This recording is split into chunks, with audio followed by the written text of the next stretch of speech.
안녕하세요. 요한계시록 심화강의 29번째 시간입니다. 이 시간에는 요한계시록 8장 4절부터 6절까지 말씀을 통해서 함께 은혜를 나누도록 하겠습니다. 제가 본문 말씀을 봉독합니다.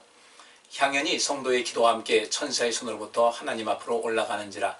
천사가 향료를 가지고 단 위에 불을 담아다가 땅에 쏟음에 뇌성과 음성과 번개와 지진이 나더라. 일곱 나팔 가진 일곱 천사가 나팔 불기를 예비하더라. 아멘. 이 시간에는 일곱 천사가 이제 나팔을 불기 전에 오늘 본문 6절 말씀에 일곱 나팔 가진 일곱 천사가 나팔 불기를 예비하더라 이렇게 말씀이 기록되어 있습니다. 그러면 이 나팔 분다는 것이 과연 어떤 뜻인가를 살펴보는 것이 또 중요하다 생각이 됩니다. 구약시대에 언제 나팔을 불었을까? 또 신약시대에서 이렇게 예수님께서 말씀하신 것도 있고 또 바울이 얘기한 것도 있는데 그 나팔이 언제 불렸는지를 우리가 살피게 되면은 요한계시록에서 나오고 있는 이 일곱 천사가 나팔을 불 때 나타난 모든 현상이 잘 이해가 될 것 같습니다. 그러니까 사도 요한이 이 말씀을 기록했을 때 그 당시에 이 말씀을 보는 사람들은 또 읽는 사람들은 그 나팔 분다는 그 의미를 알았기 때문에 훨씬 더 그 주께서 원하시는 말을 쉽게 이해를 했겠죠. 우리 역시 지금 이 시대에 이 나팔 불 때는 언제였는가를 살펴보면서 우리가 예비하는 삶, 우리가 준비하는 것 삶, 이것이 필요하다고 싶어서 이 말씀을 좀 함께 나누도록 하겠습니다. 먼저 처음 이 나팔 분다는 그 개념이 나올 때가 이스라엘 백성들이 애굽에서 나와서 이제 가나안 땅을 향하는 가운데 시내산에 잠시 이제 머물게 됐죠. 그곳에서 하나님의 말씀을 또 율법을 받기도 했고 또 이렇게 성막을 짓는 이런 모든 것에서 완성지어서 이제 본격적으로 출발을 했는데 그때 하나님께서는 이스라엘 백성들을 왜 불러냈는지 또 그들을 향한 뜻이 무엇이었는지를 주님께서 이 말씀을 하셨어요. 출애굽기 19장 16절부터 19절 말씀 보니까요. 제3일 아침에 우레와 번개와 빽빽한 구름이 산 위에 있고 나팔 소리가 심히 크니 진중 모든 백성이 다 떨더라. 모세가 하나님을 맞으려고 백성을 거느리고 진에서 나오매 그들이 산 길석에 섰더니 시내산의 연기가 자욱하니 여호와께서 불 가운데서 거기에 강림하심이라. 그 연기가 옹기점 연기같이 떠오르고 온 산이 크게 진동하며 나팔 소리가 점점 커질 때에 모세가 말한즉 하나님이 음성으로 대답하시더라. 아멘. 이 본문 말씀은 우리 하나님께서 이스라엘 백성들에게 그 모세에게는 이미 여러 차례 만나서 말씀을 하시기도 했지만 이스라엘 백성들에게 공식적으로 나타나서 하신 말씀이 여기 나와 있습니다. 그리고 하나님께서는 이스라엘 백성들을 왜 택하셨는지에 대한 이야기를 하시는데 이때 그 시내산에 도착한 그 3일 아침에 우레와 번개와 빽빽한 구름이 산 위에 있다. 좀 굉장히 그 어떤 위험 있는 그런 모습이겠죠. 우레가 있었고 번개가 있었고 빽빽한 구름이 산에 있었다. 그 자체만으로도 이제 이스라엘 백성들이 마음에 어떤 두려움을 갖게 될 그런 상태인데 이때 나팔 소리가 심히 컸다고 그랬어요. 그래서 진중 모든 백성이 다 떨었다라고 이렇게 말씀을 기록을 하고 있습니다. 그렇다면은 여기 떤다는 것은 두렵다, 흔들리다, 뭐 이 마음이 진동하다 이런 뜻인데 그렇게 나팔이 크게 불렸다. 이 나팔이 과연 누가 불었을까? 이 나팔 분 것은 분명히 어떤 천사를 동원해서든지 어떤 방법으로 이 나팔을 이제 불게 되신 거예요. 이때 모세가 이제 하나님을 맞으려고 이 나팔을 불었을 때 모세는 그 모든 것을 알아차렸기 때문에 하나님을 맞으려고 백성을 거느리고 진에서 나왔다. 그리고 그 가운데서 하나님께서 이제 이스라엘 백성들에게 그 어떤 뜻이 있었는지를 이제 말씀을 하는 내용이 나오고 있습니다. 이 나팔 소리가 처음 들렸을 때 이스라엘 백성들에게 이때 그 백성들은 심히 그 두려운 마음이 있었다는 것이죠. 따라서 일곱 천사가 나팔을 불 때도 그 나팔 소리를 통해서 굉장히 그 두려운 마음을 갖는 사람들이 많이 있었을 것이라는 겁니다. 보통 우리가 알고 있는 그런 나팔 소리와는 좀 다른 나팔 소리였지 않았나 이렇게 생각이 되어집니다. 그 다음에 이제 민수기 10장 1절부터 5절까지 말씀 보면 두 번째 의미로 이제 이 처음에는 그 나팔을 불 때 하나님의 임재를 나타내는 것이고 둘째 보면 여기 민수기 10장 1절부터 5절에 이렇게 기록하고 있어요. 여호와께서 모세에게 일러 가라사대 은나팔 둘을 만들되 쳐서 만들어서 그것으로 회중을 소집하여 하며 진을 진행케 할지라. 두 나팔을 불 때는 온 회중이 회막문 앞에 모여서 네 개로 나올 것이요 하나만 불 때는 이스라엘 천부장된 족장들이 모여서 네 개로 나올 것이며 너희가 그것을 울려 불 때는 동편진들이 진행할 것이고 이렇게 말씀하고 있습니다. 하나님께서 이 모세에게 응나팔 둘을 만들라 쳐서 이제 만들라고 하셨고 그것으로 회중을 소집하며 진을 진행케 할 것이다 이렇게 말씀하고 있습니다. 나팔을 불었을 때 하나님께서 모세를 중심으로 모이는 것, 그래서 진을 소집하고 회중을 소집하고 또 진을 이제 진행하는 이런 모든 신호의 개념으로서 이 나팔이 불려졌습니다. 하나의 신호의 그런 개념이었다는 것을 말씀하고 있고요. 자, 세 번째로 말씀 보면은 민수기 10장 9절부터 10절 말씀에 이렇게 말씀하고 있어요. 또 너희 땅에서 너희가 자기를 압박하는 대적을 치러 나갈 때는 나팔을 울려 불지니 그리하면 너희 하나님 여호와가 너희를 기억하고 너희를 너희 대적에게서 구원하리라. 또 너희 희락의 날과 너희 정한 절기와 월삭에는 번제물의 위에와 화목제물의 위에 나팔을 불라. 그로 말미암아 너희 하나님이 너희를 기억하리라. 나는 너희 하나님 여호와니라. 이렇게 말씀하고 있습니다. 여기서 말씀하고 있는 그 나팔이라는 것은 너희가 자기를 압박하는 대적을 치러 나갈 때 나팔을 울려 불어라. 하나님의 도우심을 구하는 거예요. 나팔을 울려서 불게 되면 너희 하나님 여호와가 너희를 기억하고 너희를 너희 대적에게서 구원할 것이다. 바꿔 말하면 여기서 말하고 있는 나팔은 성도의 그 기도라고도 할 수가 있겠죠. 이스라엘 백성들이 우리가 전쟁을 해 나갈 때, 전쟁을 해서 나갈 때 결국 우리만 나가는 것은 힘이 좀 벅차다는 것을 하나님께 아뢰면서 하나님의 도우심을 간절히 바라는 것이죠. 그래서 이 나팔을 불 때 하나님께서 이들을 기억하실 것이다. 또 너희를 너희 대적에게서 구원할 것이다 라고 말씀하고 있고 또 그 다음 보니까 너희 희락의 날과 너희 정한 절기와 월삭이라는 번제물의 위에와 화목제물의 위에 나팔을 불라. 그로 말미암아 너희 하나님이 너희를 기억할 것이다. 하나님께 예배를 드릴 때, 제사 드릴 때, 이런 그 어떤 절기를 맞이했을 때 그 번제물의 위, 그 다음에 그 화목제물의 위, 이 번제물, 화목제물은 하나님께 예배한다는 그런 의미가 되는 것이죠. 구약시대의 그 제사는 제물이 항상 이제 뒤따르게 됐으니까 이럴 때 하나님께서 그 모든 나팔로 인해서 하나님께서 그들을 기억할 것이다. 우리가 나팔을 불 때 하나님께서 기억할 것이라는 거예요. 우리가 예배할 때 또 우리가 하나님을 찬양할 때 하나님께서 우리를 기억하셔서 우리의 모든 삶을 지켜주신다. 나는 너희 하나님 여호와라 이렇게 말씀을 하고 있습니다. 너희 하나님 여호와라는 것은 너희에게 있어서 유일하신 하나님, 영원전부터 영원까지 계시는 그 하나님, 전능하신 하나님께서 너희를 지켜주실 것이라는 것을 말씀하고 있습니다. 따라서 여기서 말하고 있는 그 나팔이라는 것은 하나님의 도우심을 간절히 간구하는 그런 의미, 또 하나님을 찬양하는 의미가 여기 9절과 10절 말씀에 나와 있거든요. 이 말씀을 통해서 우리가 볼 때 우리가 하나님을 늘상 기억하는 것이다.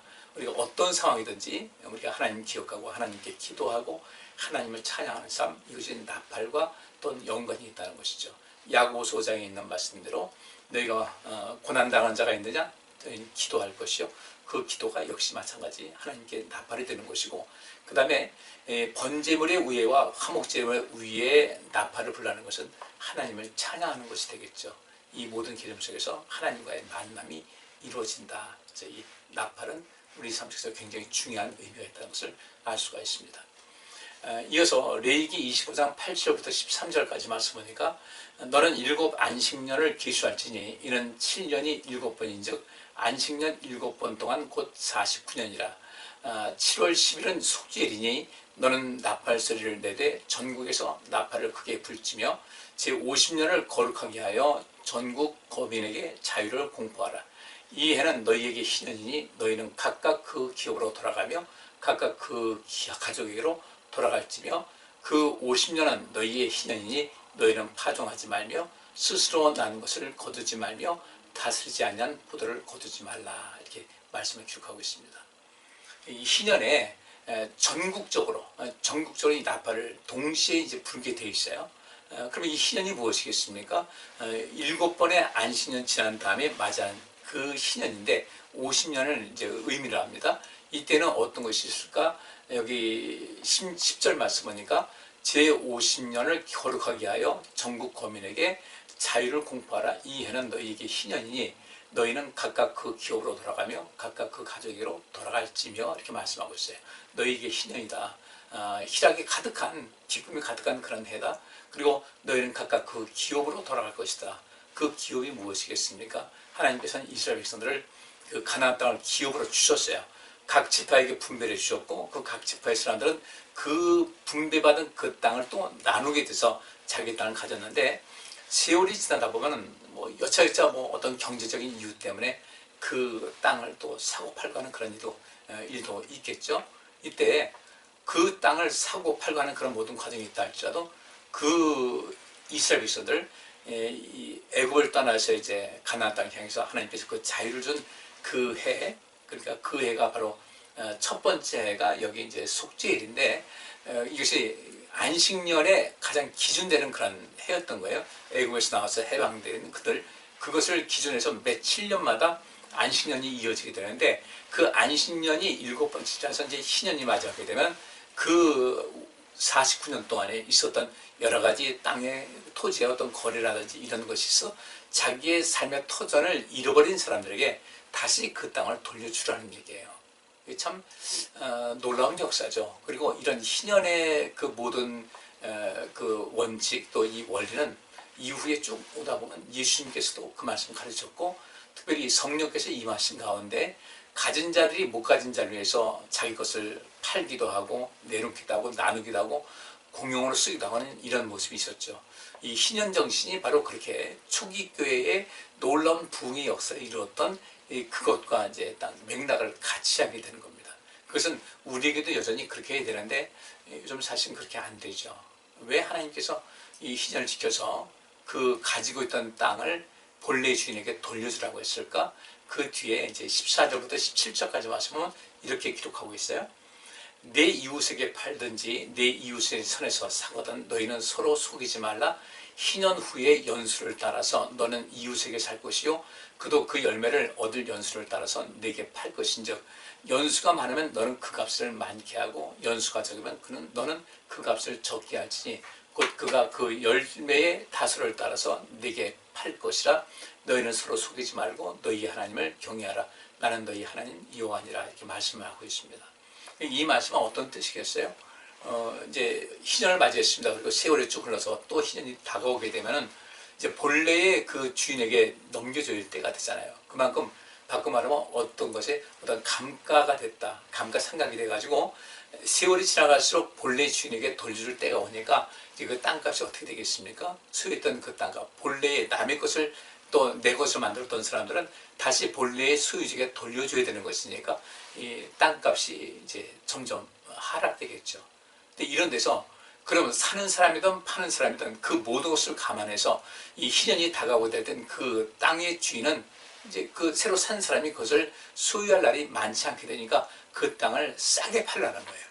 또 사는 사람도 역시 마찬가지 그렇게 하는데 그래도 한 1년은 더 갖고 있다 할지라도 내가 더 큰 가치를 얻게 된다 할 때는 충분히 그에게 그 값을 줘서 모든 것이 균등하게 서로 거짓말하지 말라는 이런 이야기가 되는 겁니다. 이것은 이제 안식년과 그 비슷한 관계가 또 그런 맥락으로 이어지게 되는데 안식년도 여러분 잘 아시잖아요. 거기는 7년마다 안식년 돼가지고 온 국민이 쉬는 날인데 그러면 그 해에 농사한 집은 그 다음에 어떻게 할 것인가? 그래서 하나님께서는 6년째 되는 해에 더 많은 것을 주셔서 그 다음 그 안식년을 지낸다 할지도 문제가 없죠. 그 6년째 얻은 것을 가지고 7년째 먹게 되는 것이고 그러면 그 다음에는 뭘 먹고 살 것인가? 6년째 있는 모든 것을 2해를 먹기에 충분한 수확을 얻게 할 것이라고 주께서 말씀하시는 거예요. 그리고 그 안식년에 그 농사 짓지 않고 그들 다 쉬니까 근데 수고하지 않고 뭐 가꾸지 않았는데 거기서 어떤 농작물이 났다. 또 어떤 과일이 어떤 열매를 맺었다. 이것은 그 당시 어떤 그 형식상으로 땅의 주인 것이 아니라는 거죠. 그것은 어떻게 누굴 줘야 된다? 가난한 자, 그 다음에 땅을 소유하지 못한 자들, 고아들, 과부들, 사회적 약자에게 그것을 주라. 그러니까 땅의 주인이라 한다 할지라도 그것은 너희 것이 아니라 땅 주인의 것이 아니라는 거죠. 그러면 하나님께서 왜 본래 그 주인에게 돌려주라고 했는가? 안식년과 희년 이런 모든 때 거기서 나는 열매를 왜 손대지 말라고 하셨을까? 그 말씀은 하나님께서 말씀하신 겁니다. 그 땅은 다 내 것이라는 거죠. 이미 출애굽기 19장에서 하나님께서 이스라엘 백성들에게 말씀하실 때 그것은 이미 명시하신 거예요. 온 세계가 나의 것이다. 그렇기 때문에 하나님께서 그렇게 희년을 명령하실 수 있는 것이고 안식년의 모든 규례를 명령하실 수가 있는 것이죠. 그러면서 이 특별히 희년에는 전국적으로 나팔을 불어서 모든 사람에게 진정한 자유를, 너희는 이제 자유를 얻었다. 모든 그 기업을 잃어버렸지만 이제 그 기업을 다시 되찾을 그런 날이고 이것을 온 백성들이 함께 기뻐해야 된다는 거예요. 그 땅을 내가 사서 있던 사람, 사가지고 갖고 있던 사람 그 본래의 주인에게 넘겨준다. 아까울 것이 아니라는 거죠. 이것은 50년 동안 충분히 모든 것을 거기서 가치를 얻었으니까 본래에게 돌려주라. 이것은 내 것이니까 내 말대로 해야 된다고 주께서 말씀하시는 거죠. 근데 오늘날 어떻습니까? 이런 소유의 개념이 이 모든 것이 하나님 것이라고 생각하는 사람들이 얼마나 되겠어요. 우리 이 속에서 어떤 변화가 되어야 됩니다. 근데 그런 것이 이것이 하나님 것이라고 생각하고 나누기 시작했던 그것이 언제였냐면은 우리 예수님께서도 거저받았으니 거저주라고 하셨고 그 다음에 성령께서 임하신 가운데 그때의 그 초기 공동체의 나눔과 베푼 것, 베푸는 모든 것, 이 교제라는 것이 그 나눠주는다는 그런 의미거든요. 교제, 코이노니아라는 단어가 나눈다는 그런 뜻이 포함이 되고 있어요. 그렇게 해서 하나님께서 이 희년의 모든 것을 쭉 역사상 이어지는 가운데 유대인들은 그것을 실천을 했고 그 다음에 초기 교회 때 마찬가지 그리스도인들은 그런 삶을 실천했던 것이죠. 그때 모두에게 큰 기쁨이 되는 거잖아요. 없는 사람들도 이제 찾게 되니까 기쁨이 있는 것이고 또 가지고 있던 사람은 또 그들에게 자유를 또 줄 수 있는 거니까 기쁨이 되는 것이고 주는 자나 받는 자나 함께 기쁨을 나눌 수 있는 그런 복된 날이다 해서 이 나팔은 언제 불었는가? 그 희년 기쁨이 충만한 온 백성에게 기쁨이 충만한 삶을 허락하는 그때에 나팔을 불었다는 겁니다. 따라서 우리에게도 하나님의 귀한 나팔이 내게로 향할 때 그 나팔이 내게 기쁨의 나팔이 될 수 있도록 우리 삶을 살아갈 필요가 있는 겁니다. 그리고 구약시대에 여기 있는 말씀들을 보면 분명히 그 기쁨의 날에 희년에 하나님께서 큰 선물을 주실 때 이때 나팔을 불었습니다. 앞에 있는 말씀을 쭉 보면은 그 나팔을 불 때 어떤 그 개념, 생각이 약간 차이가 있음을 알 수가 있습니다. 그리고 여호수아서 6장 20절부터 21절 보니까 이에 백성은 외치고 제사장들은 나팔을 불매 백성이 나팔 소리를 듣는 동시에 크게 소리질러 외치니 성벽이 무너져 내린지라 백성이 각기 앞으로 나아가 성에 들어가서 그 성을 취하고 성중에 있는 것을 다 멸하되 남녀 노이와 우양과 나귀를 칼날로 멸하자 그랬습니다. 여러분 잘 아시는 대로 여호수아가 이제 여리고성을 점령할 때 그 하나님께서 명령하신 것이 그거였죠. 이스라엘 백성들 같이 이 여리고성을 하루에 한 바퀴씩 돕니다. 근데 그들에게 일절 말하지 말라고 하셨어요. 아무 말도 하지 말라. 단지 제사장들이 앞서서 그 양의 뿔로 만든 그 나팔을 불고 한 바퀴 돌고 그 다음에 이제 제7일째는 어떻게 했습니까? 그날은 아침 일찍 일어나서 7바퀴를 돌고 그 다음에 그때까지도 침묵하고 있던 그 백성들에게 7바퀴를 다 돌았을 때 그 큰 함성을 지르라고 말씀하셨어요. 그리고 그럴 때 어떻게 했습니까? 성이 무너졌습니다. 그런데 매일매일 하루에 한 바퀴씩 돌 때나 마지막 이 7일째 7바퀴를 돌 때 공통적인 것이 뭐냐면 이 나팔을 불었다는 거예요. 이 나팔은 하나님의 그 놀라운 능력이 임하게 되는 역사가 있게 되고 또 이 하나님 백성들을 적대시하고 악을 행하는 그런 모든 것들이 그 권세가 무너지는 그런 능력이 있다. 그러니까 요한계시록의 7 천사가 나팔 불 때 그 여리고성이 무너지는 것 같이 이스라엘 백성들에게는 행복이고 또 이스라엘 백성들을 대적하는 분들에게는 하나님의 심판이 따르는 것 같이 이 나팔은 원수들에 대한 하나님의 심판과 또 저주 이것이 있지만 택감 받은 백성들은 그 나팔 소리가 어떻게 되겠습니까? 그 전쟁에서 승리한 이스라엘 백성들 그리고 희년 사실 희년의 최고 종착역은 하나님 나라잖아요. 그것에서 진정 우리의 기업이 있게 되는 것이고 영생이 이루어지는 것이기 때문에 그 나팔이 불켜질 때 우리 하나님의 그 귀한 자녀들, 구원받은 백성들은 영원한 그 즐거움과 행복과 안식과 그 기업을 맞이할 수 있다는 면에서 그 나팔의 개념을 좀 볼 수가 있겠습니다. 그래서 이 요한계시록에 나오고 있는 일곱 천사의 나팔도 그런 개념으로 좀 보셔야 되고요. 또 하나 더 보면요.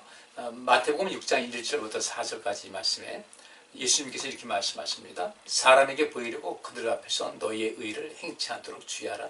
그렇지 않냐면 하늘에 계신 너희 아버지께 상을 얻지 못하느니라.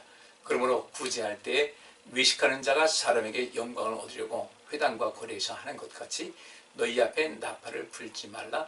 진실로 너희에게 이르노니 저희는 자기 상을 이미 받았느니라. 너는 구제할 때에 오른손에 하는 것을 왼손이 모르게 하여 내 구제함이 은밀하게 하라. 은밀한 중에 보시는 너희 아버지가 갚으시리라. 자, 이 말씀 보니까 희년 때 그렇게 모든 에게 자유가 선포되는 거죠.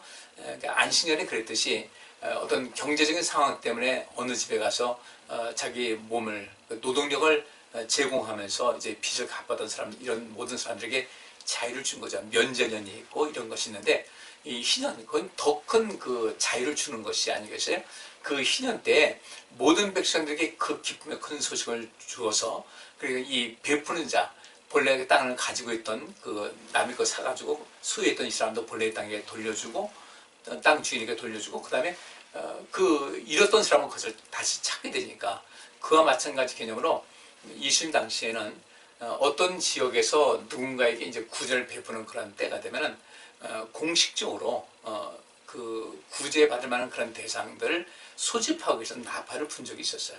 그러니까 주로 그런 일을 해놨던 겁니다. 그래야 사람들이 모이니까. 근데 그 나팔은 단지 그 사회적 약자들에게 공지하고자 하는 그런 내용이었지 그것을 어떤 자기를 과시하고자 하는 그런 것은 그런 목적은 아니었단 말이죠. 근데 인간 사회가 그렇듯이 때때로 이렇게 자기를 과시하기 위해서 나팔을 불며 거기서 자기를 내세우고 또 자기가 내가 이런 사람이다 하는 이런 것을 나타내고자 하는 그런 사람들이 있었단 말이죠. 그래서 주께서 하신 말씀이 그러므로 구제할 때 외식하는 자가 사람에게 영광을 얻으려고 회당과 거리에서 하는 것 같이 너희 앞에 나팔을 불지 말라 이 말씀하신 거예요. 이 나팔은 언젠가 누군가에게 기쁜 소식을 전할 때 주어지는 겁니다. 근데 이렇게 누군가에게 과시하려고 하는 어떤 나팔 부는 것은 또 이게 결과가 좋지 않다는 것이죠. 그래서 우리 성도님께서 내가 어떤 누군가에게 뭔가 선언한다, 뭔가를 위해서 공지를 한다고 할 때 주님의 마음을 가지고 하셔야지 절대로 어떤 교회 일이든 어쨌든 나를 과시하려고 애쓰는 일은 없어야 되겠다는 거죠. 그 나팔은 자칫 하나님께로부터 크게 책망받을 수 있는 그런 나팔이 되는 것이니까 우리의 나팔은 순수하게 생명을 구하기 위한 이 세상에 생명을 주고 생명력을 주기 위한 그런 순수한 나팔, 그런 공지 차원에서 모든 것이 되어야 되겠다는 겁니다. 자, 오늘 여기까지 살펴봤는데요. 여러 가지 말씀 봤습니다. 이 나팔 소리가 난다고 할 때 하나님의 임재가 있었다. 그래서 이 앞에서 누구나 다 두려움이 있을 수밖에 없다. 우리는 주님 앞에 마지막 설 때에 그 앞에서 주님 앞에 부끄러움 없도록 서기 위해서 우리는 그 나팔 소리가 정말 내게는 큰 기쁨의 소식이 임해지는 큰 기쁨을 맞이할 수 있는 그런 나팔이 될 수 있도록 우리 하나님 앞에 바로 설 수 있어야 되고요.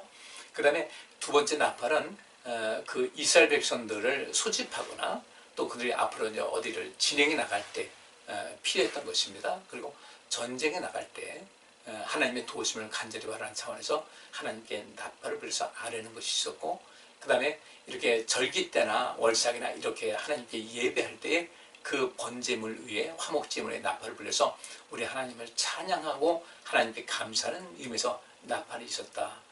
그 다음에 이제 뒤에 보면 여호수아 때에 그 나팔을 부름을 통해서 또 그 이제 하나님의 놀라운 역사가 현실적으로 나타나게 되는 그런 것이 있었는데 한편 그 여리고성이 무너질 때 그 나팔 소리가 그 여리고성 사람들에게는 큰 재앙의 시간이었고 심판의 날이었죠. 또 예수님께서 나팔을 불지 말아라 구제할 때 공지하게 한 그런 나팔이면 그것은 문제가 없지만 자기를 과시하게 한 그런 나팔, 교만한 나팔은 하나님께서 원치 않으신다. 그러면 이 일곱 천사가 나팔을 불 때 그 의미는 무엇이겠습니까? 그때의 나팔은 그야말로 완전한 심판과 또 구원의 역사, 그러니까 양과 염소를 가르듯이 그때 부려진 모든 나팔은 구원받은 백성들에게는 큰 기쁨의 나팔 소리가 될 것이고 하나님을 만나는 것이니까 또 예수님 만나는 것이니까, 반면에 구원받지 못한 사람에게는 영원한 심판의 그 진노의 나팔 소리가 들릴 것이다. 그러면 그 나팔 소리를 우리가 들었을 때 우리는 어디에 속해 있어야 되겠습니까? 말할 나위 없는 거죠. 우리가 이 땅에 육신을 가지고 인생을 살아가는 동안 하나님 앞에 온전한 삶을 살아서 그 나팔 소리가 여러분에게는 큰 축복이요, 위로요, 또 큰 감사, 또 그 마음속에 놀라운 감격이 넘치는 그런 나팔 소리로 들려줄 수 있도록 주님을 향해서 늘 가까이 하는 여러분들 되시기를 간절히 바랍니다.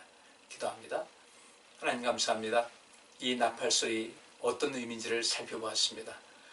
지금 이 순간에도 주께서 말씀하신 건 나팔 소리, 또 주님께서 불러준 건 나팔 소리가 우리에게서 큰 복음의 소리로 들려들게 하여 주시고 생명의 소리로 들려줄 수 있도록 우리 모두가 힘써 주님 섬기고 주님 앞에 온전한 믿음을 갖고 살아갈 수 있도록 도와 주옵소서. 예수 그리스도 이름으로 기도하옵나이다. 아멘. 오늘 여기까지 하겠습니다. 감사합니다.